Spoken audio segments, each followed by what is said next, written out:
Good morning. Our guest today is Giles Scott, the Olympic champion in the Finn class and tactician on INEOS Team UK. Recent silver medalist in the European Finn Championship. How easy it was to go from America's Cup sailing back to the Finn? Yeah, it wasn't too bad actually. I suppose it's one of the better things, having sailed the Finn for almost 12 years now, that thankfully you can step away for a little period of time and come back and be in okay shape. That being said, I still think there's a lot I need to improve on the in the build up to the games, that's for sure. You sailed with Ben Ainslie, who is your old competitor in the Finn class. You were fighting for the berth of the Olympic regatta in UK in 2012, when he won the qualifications, and then you won the Olympic gold medal in Rio. But you work well together. What? Sorry. You work well together. You know each other Yes. quite well. Yeah. No, I think we do. Yeah, we do work well together. I think we share a very similar approach to racing, and I think especially for the racing that we've been doing in the America's Cup, that's pretty key to help keep communication loops and confusion down. In honesty, everything in those boats happens so quickly, so the whole crew needs to be on the same page. And the way that we divvied up the roles on board our boat with a helm and a tactician offside helm, that communication link was pretty key. Your project went through a bit of a roller coaster. You started off in December looking not so good, and then you came back in January looking extremely good. Yeah. And then you found that it was difficult to beat the Italians in the end. Everybody was very critical to the combination of two helmsmen on the Italian boat. In the end, it turned out pretty well. Did you learn something from that? Yeah, for sure. I mean, we learn something from every single boat that was out there, and I think that I'm pretty sure if you asked any of the teams out there, they'd say something similar. The boats were so young in concept, and each team had a group of sailors with slightly different skill sets, and the way that they divvied up the roles on board each of those boats reflected, I think, the people that were in the teams. And I think that Prada obviously came under a little bit of flack early on when they decided to go for the two helmsmen, but that worked well, and we certainly drew on elements of what they were doing and amended our playbook, and especially the way that Ben and I did our roles with I suppose more of a primary helm and a tactician. But there is, we certainly ran crossover there, and a lot of that learning did come from the likes of Prada. And you look at other areas of the boat and you could say the same, taking little bits and pieces from the Americans and from the Kiwis. But we were certainly on a bit of a roller coaster ride, and we definitely had to deal with our fair share of adversity through the early part of being out in New Zealand, especially around that World Series before Christmas. In the end, it turned out that Prada was just a bit faster than INEOS team. Yeah. You know why that was? No, I mean, well, we've got our ideas, and I think the boats were always getting faster and faster. Obviously we had some pretty serious issues in the World Series that, to the most part, we were able to resolve. It was still, we were still niggling away at us, and we still had those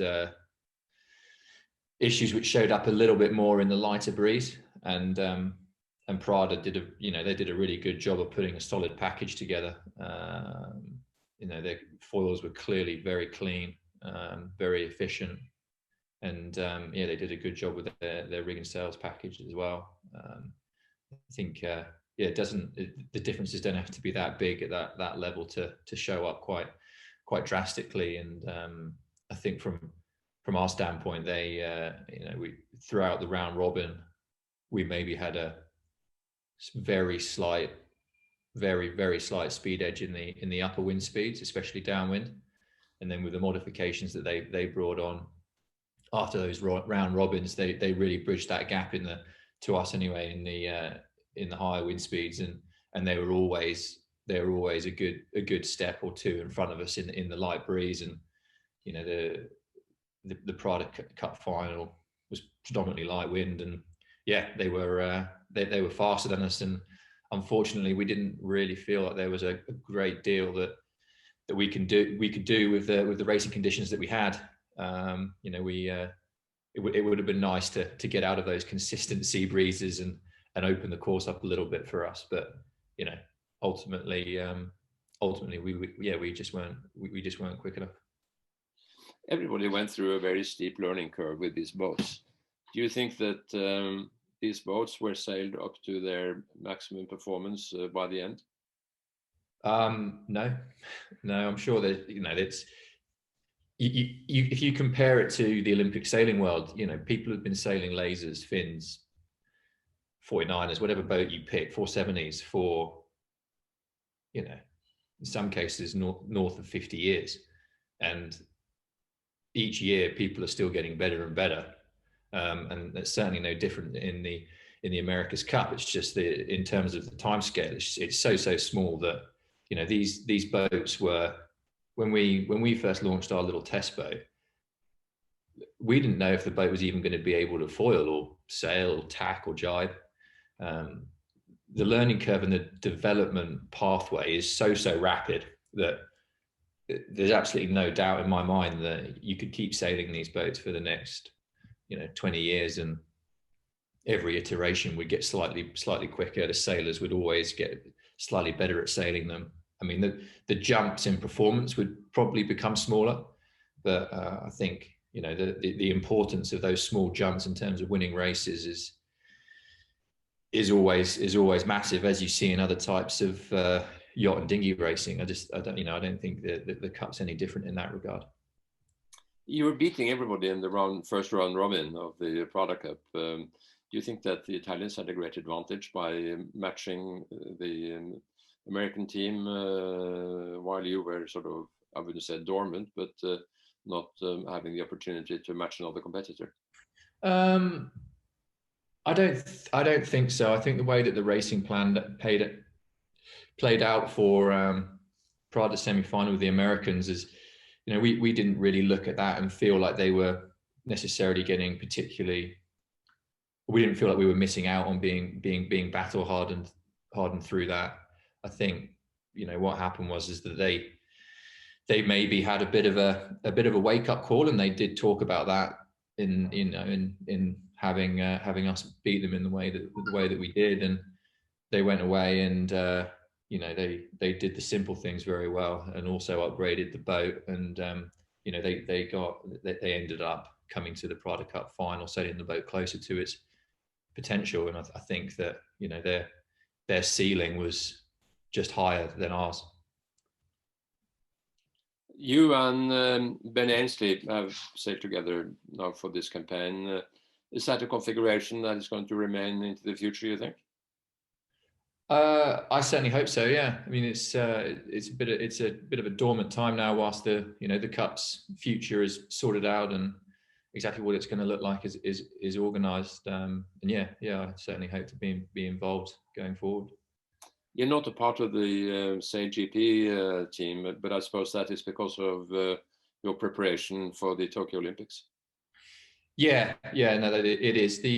Well, there was not necessarily the guy. The crew's a lot smaller. They run wing pilot, trim and grind and helm on there. So there's not necessarily a role for me there. But yeah, the schedule certainly in the short term doesn't work out massively well. So I suppose we'll have to wait and see what that will look like in the future.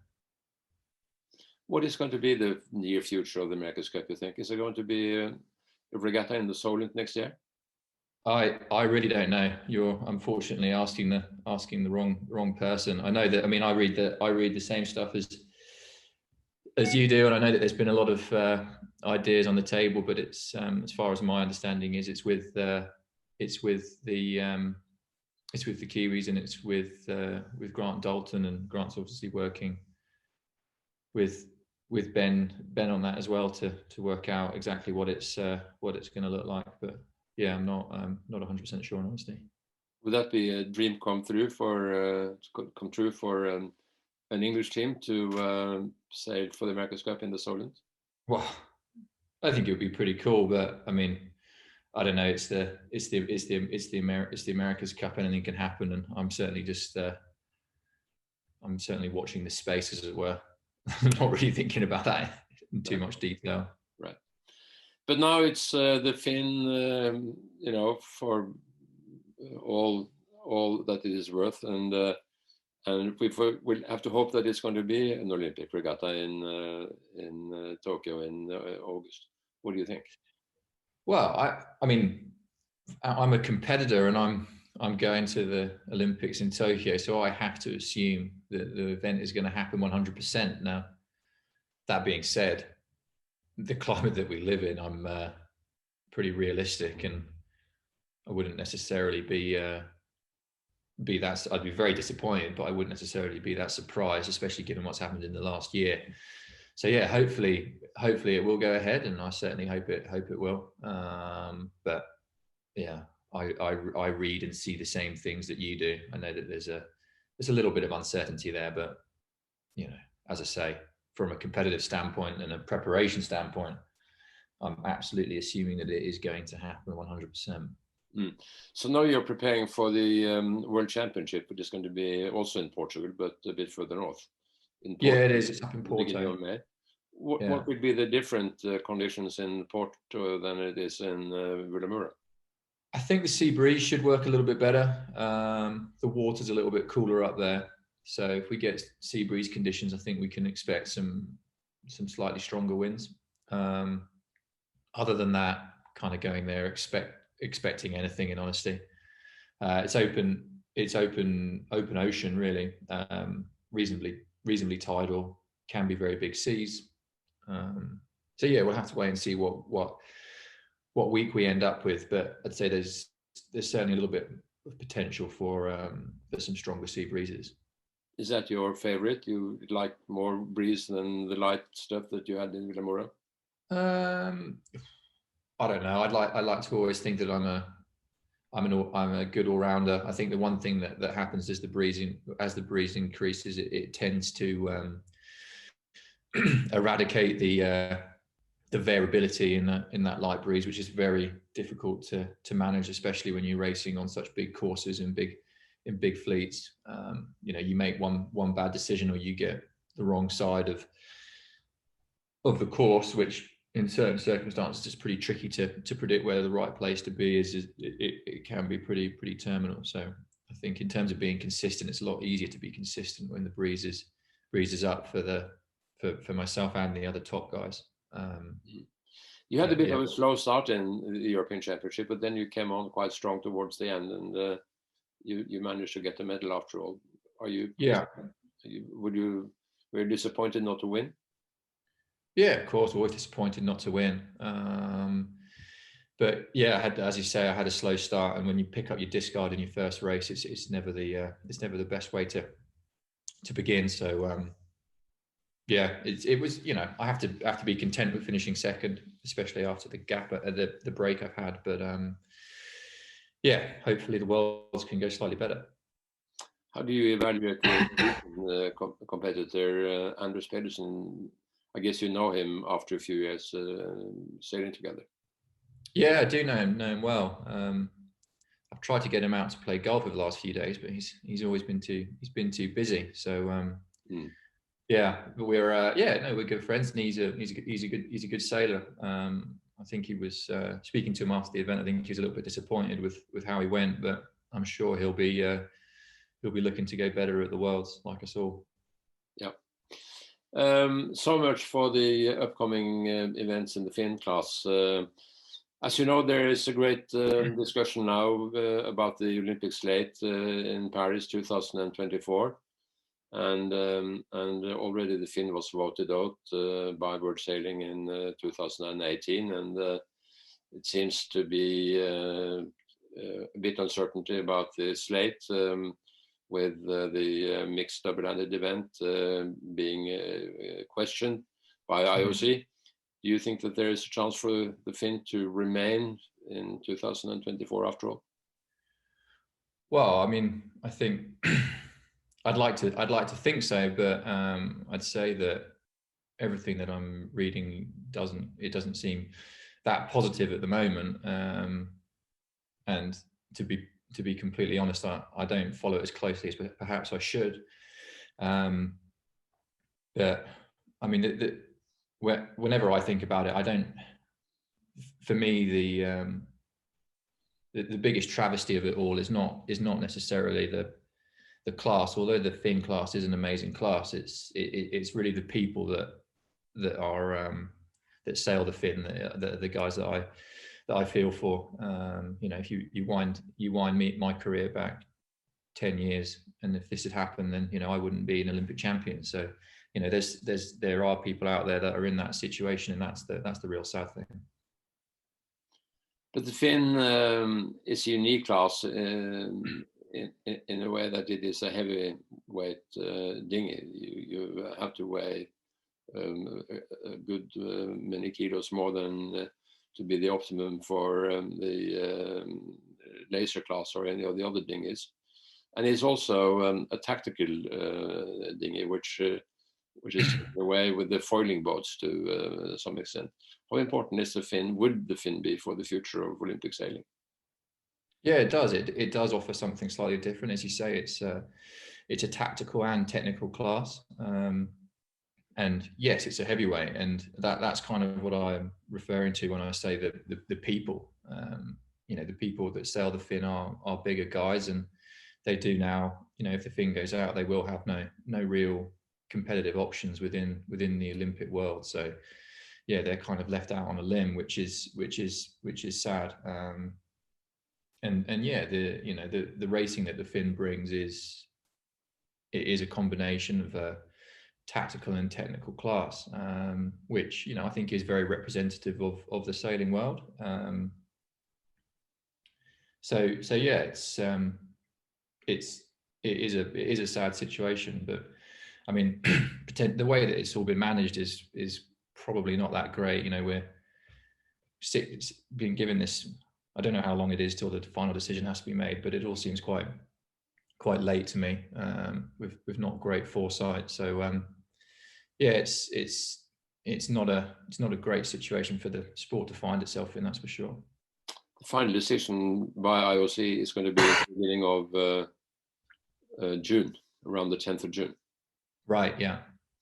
The Finn is still a modern class. It was designed and created for the Olympics in Helsinki in 1952, but it has been sort of evaluating, or there's been an evolution within the class. It's the right word. Yeah, it does always evolve. It's still a modern boat. Well, I mean, I wouldn't say it's fair to say it's a modern boat. It's a boat that's evolved with the times, that's for sure. And yes, it does definitely stay current. There's a lot of development that we can do, and that's always moving forward. But yeah, it's I wouldn't go as far to say it's a modern boat. It's I think the other thing that we have to be aware of is that the sport does move on, and it does, as you say, evolve. And I think I'd certainly be a lot more content with what's going on in world sailing if there was still an alternative option from the Finn for the people that sail it. It sounds like I'm being downbeat on the Finn. I'm not. I think it's an amazing boat, but it's to me, it's I understand, and I'm involved in the high performance end of the sport as well. I understand that that's the way that the sport is moving, but I think the people can't be left behind. How do you see your own sailing outside the Finn class? What are your plans? Well, I'd like to remain involved in the America's Cup. Yeah, I'm gonna have to get a drink. Sorry, can I just have a quick break? Sure. I've got a frog in my throat. Perfect. You said that the future for you hopefully is America's Cup. That means that that UK is going to continue to be involved in the America's Cup. And do you see INEOS team seeing more than one cup ahead? I don't know about more than one cup ahead. Certainly for this cup, INEOS is committed. They're the challenger of records, so they're working with the Kiwis. And yeah, as I say, hopefully moving forward, I can be a part of that. But at the moment, you know, my focus is on the games, and hopefully, you know, I'll be able to pick that back up once the games is over. Somebody has said that Ben Ainslie will take a more managerial position ashore, and that perhaps you will be the next helmsman. I'm not sure who's giving you your info, but it's nothing I've heard. Okay. Well, as you know, there's a lot of information going around, and some of it is what people will determine as fake news. So, Yeah. So that is why it is good to speak to people like you who have your feet on the ground and know what is going on and can put us straight. So thank you very much for your time. It was very interesting to talk to you. I'm glad we made this possible. And good luck with your preparation for the games. And as we say, may the best person win. Yeah. No, thank you. It's been good talking to you too. Bye-bye. All right. Bye.